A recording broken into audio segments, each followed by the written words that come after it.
देशात शेतीसाठी खतांचा वापर गेल्या मागील 40 वर्षात 5 पट वाढल्याची आकडेवारी समोर आली आहे। यामुळे रासायनिक खतांवर पिकवलेल्या धान्याचे लोकांच्या आरोग्यावर आता विपरीत परिणाम होऊ लागलेत। दुसरीकडे खतांच्या बेसुमार वापराने जमिनीचा पोत सुद्धा बिघडलाय। पाहूयात या संदर्भातला हा सविस्तर रिपोर्ट।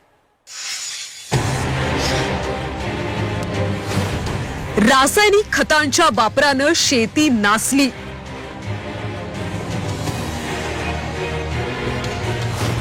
उत्पन्नाच्या हव्यासापोटी आरोग्याशी खेळ।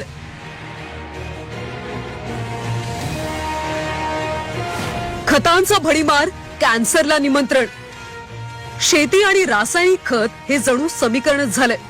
शेताचा नैसर्गिक पोत सुधारण्याऐवजी थेट रासायनिक खत मारून भरमसाठ पीक घेण्याची पद्धत रूढ झाली। पण हा शॉर्टकट आता लोकांच्याच मुळावर उठलाय। रासायनिक खतांवर